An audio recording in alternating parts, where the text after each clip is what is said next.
할렐루야! 오늘 우리의 속회를 통해 하나님이 예비하신 충만한 은혜와 능력의 역사가 있게 되시기를 간절히 바랍니다. 기도하시겠습니다. 사랑이 많으신 하나님, 은혜와 능력으로 우리의 모든 삶을 인도하시며 동행하여 주셔서 예수님의 십자가의 사랑, 그 은혜와 능력을 깨닫는 이 사순의 절기에 주님과 동행하는 거룩한 삶이 되도록 인도하여 주시옵소서. 우리의 속회를 통하여 하나님이 예비하신 충만한 은혜와 능력의 역사가 있게 하시고 주님을 더욱 닮아가며 동행하는 하늘 백성들의 삶이 될 수 있도록 인도하여 주시옵소서. 주님 사랑 감사드리옵고 모든 말씀 예수님의 이름으로 기도하옵나이다. 아멘. 오늘 우리에게 주신 하나님의 말씀은 이사야 61장 1절로 3절입니다. 이사야 61장 1절로 3절 말씀, 구약성경 1042면에 있습니다. 주 여호와의 영이 내게 내리셨으니 이는 여호와께서 내게 기름을 부으사 가난한 자에게 아름다운 소식을 전하게 하려 하심이라. 나를 보내사 마음이 상한 자를 고치며 포로된 자에게 자유를, 갇힌 자에게 노임을 선포하며 여호와의 은혜의 해와 우리 하나님의 보복의 날을 선포하여 모든 슬픈 자를 위로하되 무릇 시온에서 슬퍼하는 자에게 화관을 주어 그 죄를 대신하며 기쁨의 기름으로 그 슬픔을 대신하며 찬송의 옷으로 그 근심을 대신하시고 그들이 의의 나무 곧 여호와께서 심으신 그 영광을 나타낼 자라 일컬음을 받게 하려 하심이라. 아멘.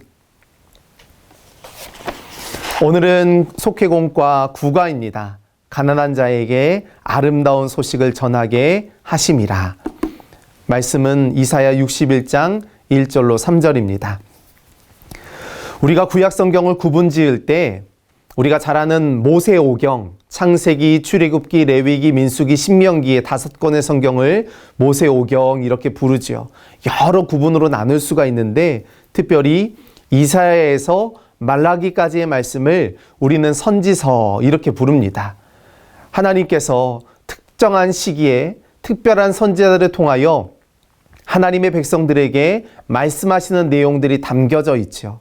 그 중에서도 이사야부터 다니엘까지의 말씀을 우리가 대선지서 이렇게 부르고요.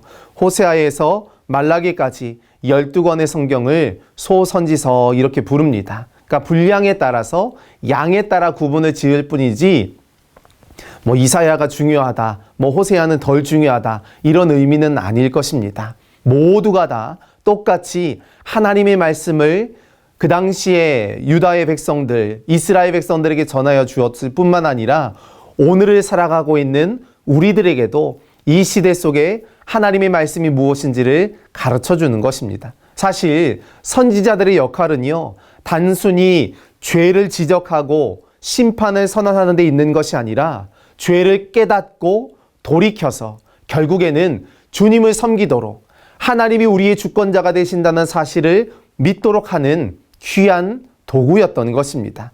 낙심한 자들을 위로하고 소망을 전하고 연약한 자들을 일으키기 위한 특별한 사명의 자리가 바로 선지자들의 모습이었지요. 그 중에서도 이사야는 북이스라엘이 아말렉에게, 아수르에게, 그 중에 이사야는 북이스라엘이 아수르에게 멸망을 당하고 남유다만 남아있었던 시대에 활동했던 선지자였는데요. 우시야 말년에서부터 요담과 아하스, 히스기야까지 약 60여 년에 걸쳐서 활동했던 선지자가 바로 이사야입니다. 그래서 이 이사야서의 주제는 하나님의 공의와 하나님의 은혜를 우리에게 설명하고 있다. 총 66장의 말씀 가운데서 1장에서부터 39장까지는 죄와 공의 그리고 회개, 하나님의 심판에 대한 분명한 말씀들, 그 메시지들이 담겨져 있다면 40장에서 66장까지는 우리가 잘 아는 것처럼 구원과 소망, 그리고 용서, 회복에 대한 메시지들이 담겨 있는데요. 그 중에 가장 큰 구원은, 가장 큰 소망은, 가장 큰 회복은 바로 이 땅에 오실 메시아, 예수 그리스도를 통하여 완성된다는 사실을 설명해 주고 있지요. 그래서 이사야 53장 우리가 지난 8과에서 살펴보았던 것처럼 고난받는 종에 대한 이 땅에 오실 메시아 예수님이 당하게 되실 수많은 고난과 어려움이 바로 우리의 죄악 때문이라는 것을, 우리의 연약함 때문이라는 것을 친히 말씀하고 있는 것입니다. 그러면서 이사야는 하나님의 긍휼로 인하여 영광스러운 미래가 우리 안에 열려져 있다. 우리를 단순히 심판하시기 위하여 우리의 죄를 지적하시는 그런 단계에만 머무르시는 것이 아니라, 그런 상황에만 머무르는 것이 아니라 우리에게 새로운 미래가 있다. 바로 이 땅에 오실 메시아를 통해 우리에게 열려진 하나님의 놀라운 은혜와 축복이 있다는 사실을 말씀하고 있는 것입니다. 특별히 오늘 본문의 말씀은요, 이 땅 가운데 가난한 자들에게, 연약한 자들에게, 실망과 절망, 낙심과 좌절 가운데 있는 수많은 영혼들에게 하나님이 어떤 분이신지, 하나님이 가르쳐 주시고 보여주시고자 하는 바가 무엇인지를 분명하게 말씀하고 있는 것입니다. 오늘 66페이지 말씀 가운데 보니까요, 구약 성경 곳곳에는 이스라엘의 아픈 역사가 담겨져 있다. 430년 애굽의 노예 생활, 70년 바벨론의 포로 생활, 이외에도 바사, 아수르, 헬라, 많은 제국들, 그러니까 주변에 있었던 제국들 때문에 여러 가지 위험과 위기와 어려움을 만나던 것이 바로 이스라엘 백성들의 모습이었다라는 것입니다. 예수님 당시에도 로마 제국의 압제하에 있었던 거죠. 이렇게 이스라엘은 억압받는 민족의 대표였습니다. 하나님의 도우심이 없이는 살아갈 수 없는 민족이며 나라라고 하는 사실을 분명하게 말씀하는 것입니다. 그러기에 이스라엘 백성들에게는 늘 구원에 대한 감격과 기쁨이, 비록 자신들의 노력이나 힘으로는 이룰 수 없지만 하나님의 도우심과 하나님의 돌보심을 통하여 구원의 역사가 반드시 성취되며 이루어진다는 사실을 우리에게 말씀하고 있다. 이것이 바로 선지자들이 전해야 할 메시지였던 것입니다. 단순히 죄악을 회개하고 하나님의 심판이 있다는 것, 이것에 머무르는 것이 아니라 하나님이 주시는 새로운 소망이 있다는 사실을 우리에게 설명하고 있는 것입니다. 이렇게 이스라엘의 회복을 위한 특별한 사명을 부여받고 또 파송받은 이가 바로 이사야 자신이었죠. 그렇지만 훗날에 진정한 메시아, 하나님의 아들로 오신 예수 그리스도를 우리에게 소개하고 설명하고 있는 것입니다. 그분이 이 땅 가운데 행하실 일들이 무엇인가? 그분이 이 세상 속에 드러내고자 하시는 하나님의 뜻과 계획이 무엇인가를 오늘 우리에게 설명하고 있는 것입니다. 그러면 오늘 본문이 우리에게 주는 영적 교훈이 무엇인지, 진정한 회복이 무엇인지 말씀을 통해 살펴보고 기도의 제목을 삼고자 합니다. 첫째로 가난한 자를 향한 아름다운 소식입니다. 가난한 자들을 향한 아름다운 소식. 오늘 1절 말씀 가운데 보니까요, 가난한 자에게 아름다운 소식을 전하게 하려 하심이라, 이렇게 말씀하시는데요, 여기에 가난이라고 하는 의미는 그러니까 최소한의 인간적인 삶을 영위하는 데에 필요한 것들이 없어진 것입니다. 사라져버린 거죠. 부족한 상태인 것입니다. 결핍의 상태를 의미하는 것인데 우리의 삶에 언제나 이 결핍은 고통이다라는 것입니다. 경제적인 결핍이든 정신적인 결핍이든 사회 안에 육신적인 여러 결핍을 통해서 우리는 인간의 한계의 상황을 만날 수밖에 없더라는 것입니다. 그런데 하나님은 이런 결핍된 존재인 연약한 우리를 긍휼히 바라보시고 사랑으로 인도하시며 끝까지 함께하여 주시는 줄로 믿습니다. 그 당시 사회에서 가장 결핍된 존재, 가장 소외되고 어려웠던 심령들이 있었죠. 고아와 과부와 객. 성경은 분명 율법 안에서 이들을 보호해야 할 사명이 있다는 것을 하나님의 백성들에게 말씀하시고 가르쳐 주셨다. 그래서 성경이 말하는 이 가난이라고 하는 의미, 죄송합니다, 히브리어 아나브라고 하는 말은요, 본질적인 차원의 가난을 의미하는 것입니다. 하나님 앞에 선자로서의 영적인 가난함을 의미하는 거죠. 영적인 가난함을 아는 자들, 우리가 얼마나 죄악된 존재인지, 연약한 삶인지, 하나님 앞에 부끄럽고 부족한 존재인지를 깨닫게 된다면 우리는 하나님을 전적으로 의지하며 순종하는 삶을 살게 되어 있다. 그래서 마태복음 5장의 산상수훈의 설교에서도 심령이 가난한 자는 복이 있나니 마음이 가난한 자는 복이 있나니 라고 말씀하십니다. 우리의 많은 마음의 가난함, 우리의 영혼의 가난함을 스스로 인정하고 하나님 앞에 나아가는 믿음과 신앙을 하나님이 기뻐하시고 또한 그런 겸손한 마음의 자리에서 하나님의 놀라운 역사와 영광이 임하도록 만들어 주시는 줄로 믿습니다. 우리의 영적인 가난함은 곧 하나님이 허락하실 새로운 소망이며 은혜이며 능력인 것입니다. 이 소망과 능력 앞에 담대함으로 서서 믿음으로 승리하시는 축복의 통로가 되시기를 축원합니다. 두 번째로 은혜의 해와 보복의 날을 선포하심입니다. 오늘 2절 말씀 가운데 보니까 여호와의 은혜의 해와 우리 하나님의 보복의 날을 선포하여 라고 말씀하시죠. 여기에 은혜의 해는 곧 구약에서는 희년을 상징하는 것입니다.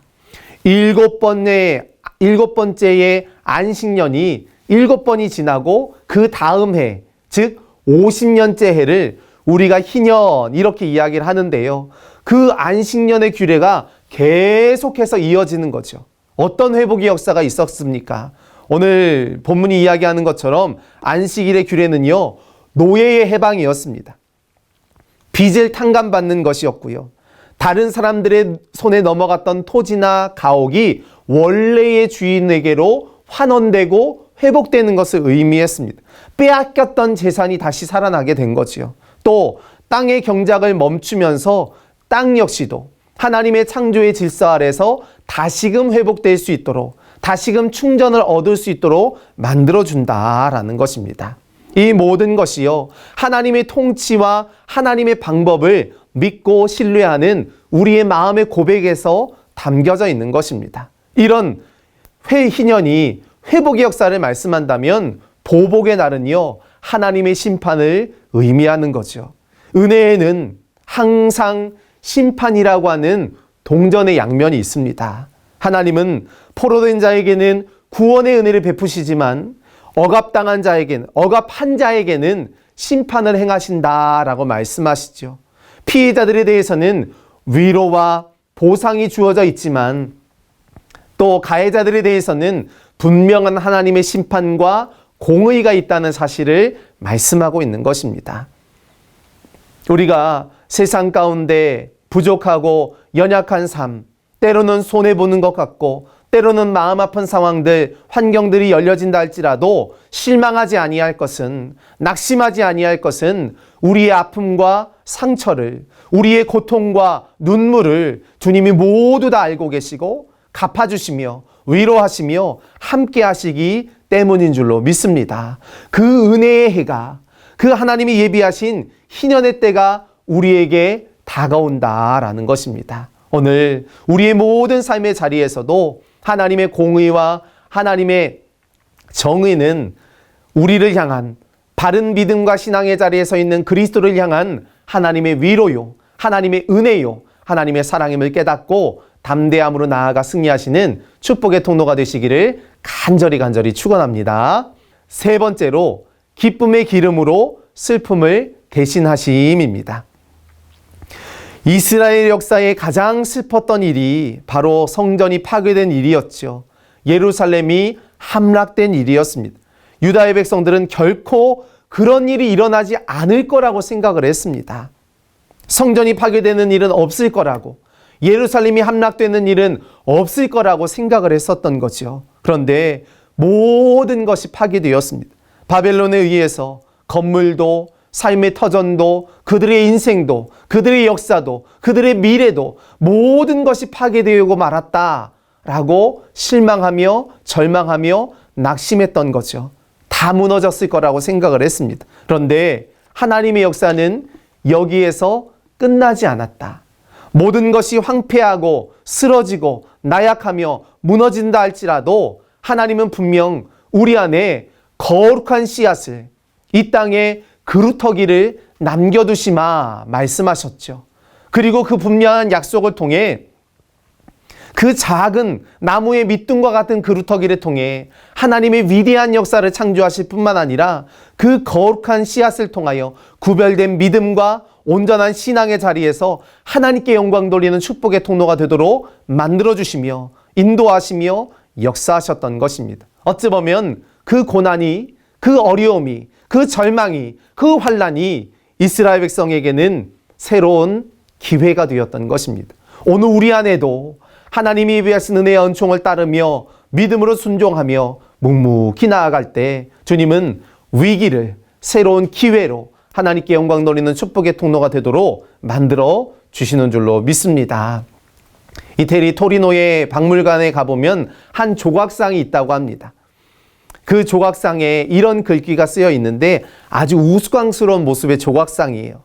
내가 앞머리가 무성한 이유는 사람들이 나를 보았을 때 쉽게 잡을 수 있도록, 내 뒷머리가 대머리인 이유는 내가 지나가면 사람들이 다시는 붙잡지 못하도록, 내 어깨와 발 뒤꿈치에 날개가 달려있는 이유는 최대한 빨리 사라지기 위해서, 나의 이름은 기회, 이렇게 쓰여 있다고 합니다.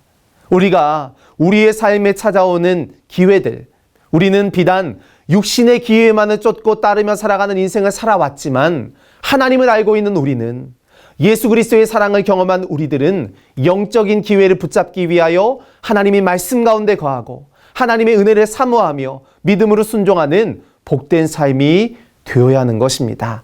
우리가 사순절기를 지내며 예수님의 십자가, 그 은혜와 사랑을 깨닫기 위하여 몸부림치며 기도하고 있는데 우리의 간절한 기도의 자리에 하나님이 응답하사 놀라운 영적인 기회를, 참된 소망을 우리에게 허락하시며 충만한 은혜와 능력의 자리에 우리를 세워주시는 줄로 믿습니다. 오늘 이 분명한 믿음과 신앙으로 날마다 주님 앞에 영광 돌리며 나아갈 때 우리의 속회가 하나님의 말씀과 은혜와 능력을 통해 믿음으로 순종하며 하나님께 영광 돌리는 거룩한 삶, 은혜와 소망의 삶이 되시기를 간절히 축원합니다. 기도하시겠습니다. 회복의 주님, 숨통을 조여오는 듯한 아픔과 절망의 상황 가운데서 은혜를 선포하시는 주님의 자비는 인류의 전 역사 속에서 계속 이어지고 있음을 돌아봅니다. 우리는 계속 하나님과 멀어지지만 결코 우리를 포기하지 아니하시고 메시아 되시는 예수 그리스도를 통해 은혜의 기쁜 소식을 이어가시는 주님을 따르게 하여 주시옵소서. 이 사순절 예수님의 향기를 증거하며 축복의 통로로 쓰임받는 거룩한 삶이 되도록 인도하여 주시옵소서. 모든 말씀 예수님의 이름으로 기도하옵나이다. 아멘. 하늘에 계신 우리 아버지여, 이름이 거룩히 여김을 받으시오며 나라의 마옵시며 뜻이 하늘에서 이룬 것 같이 땅에서도 이루어지이다. 오늘날 우리에게 일용할 양식을 주옵시고 우리가 우리에게 죄 지은 자를 사하여 준 것 같이 우리의 죄를 사하여 주옵시고 우리를 시험에 들게 하지 마옵시고 다만 악에서 구하옵소서. 대개 나라와 권세와 영광이 아버지께 영원히 있사옵나이다. 아멘.